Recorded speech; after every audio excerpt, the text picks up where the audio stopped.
Comme chaque matin, Marie-Christiane part faire ses courses. Au cœur de cette Bastide landaise, comme dans n'importe quel village, certains prennent le temps de boire un café, d'autres de lire le journal en terrasse.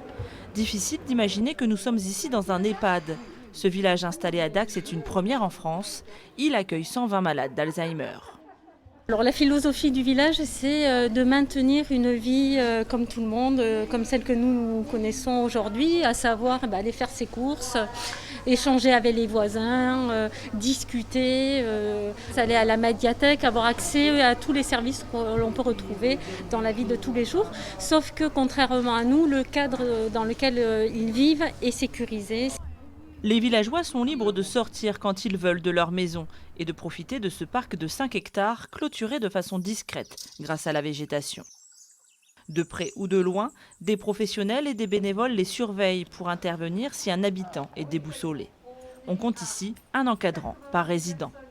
Toutes ces personnes qui avaient doublé leur enfermement du fait du confinement et des difficultés que la maladie entraîne. Donc quand ils sont arrivés ici, certains étaient motivés à retrouver toute leur liberté.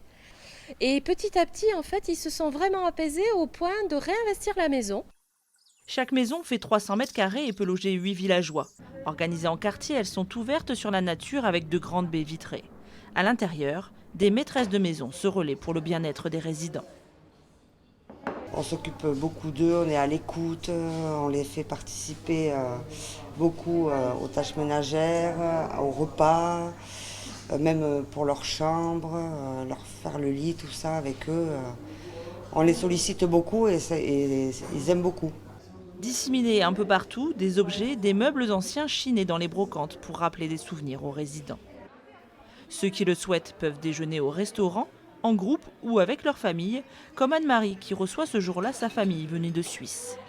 Je la vois sereine, ça veut dire assez libre de ses choix aussi. Du coup, je la vois que si elle a envie d'aller se promener, elle va se promener. Il n'y a pas ce côté médicalisé, j'ai envie de dire. Elle est chez elle. Elle appelle ça le village. Du coup, c'est assez chou à entendre ça, quoi. À l'envers, à l'endroit. Infatigable ce jour-là, malgré ses 84 ans, Marie-Christiane vient tous les jours rendre visite à la coiffeuse du village.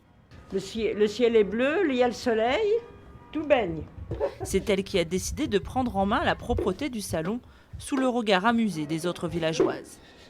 Il y a vraiment tout ce qu'il faut, le sport, le salon de coiffure, la médiathèque. C'est vrai qu'on peut faire pas mal de choses. Hein. Ouais. Celui qui aime les livres, il peut y passer l'après-midi. Non, c'est bien. C'est bien. Moi, je m'ennuie pas le temps. L'après-midi est consacré aux activités proposées par 120 bénévoles. Chacun est libre d'y participer. Le muguet, la capucine ou la pensée? Qui c'est qui pourrait me dire? Ce jour-là, atelier mémoire avec des quiz sur les fleurs et sport adapté. L'occasion pour certaines familles de s'émouvoir des progrès de leurs proches. J'ai vu un changement dans le sens où elle est quand même beaucoup moins angoissée depuis qu'elle est ici au centre Alzheimer. Beaucoup plus occupée en fait tout le long de la journée, ce qui fait qu'elle est distraite et ça lui permet de moins penser à ses angoisses. Unique en France, ce village sert de laboratoire pour adapter les pratiques de prise en charge de la maladie d'Alzheimer. Des médecins japonais et italiens sont venus voir l'expérience française. Un bilan de la recherche sera fait d'ici 4 ans. Mais déjà en moins de 3 mois, des résultats concrets sont observés. Il y a certains syndromes, notamment le syndrome anxio-dépressif, qui peut très bien répondre à ce type d'accompagnement avec toujours quelqu'un avec qui ou discuter ou quelqu'un qui lui répond, qui donc lui apporte un apaisement. Et en effet, ça a pour conséquence d'abaisser les traitements. Moins sédatés, les pensionnaires reprennent goût à la vie. Ce cadre idyllique a cependant un coût, 28 millions d'euros pour la construction et 6,7 millions annuels de fonctionnement. Pour les familles, le prix reste le même qu'un EHPAD classique, environ 65 € par jour. En France, plus de 900 000 personnes sont atteintes de la maladie d'Alzheimer. Un chiffre en constante augmentation, les spécialistes estiment que plus de 2 millions de personnes pourraient en être atteintes d'ici 2040.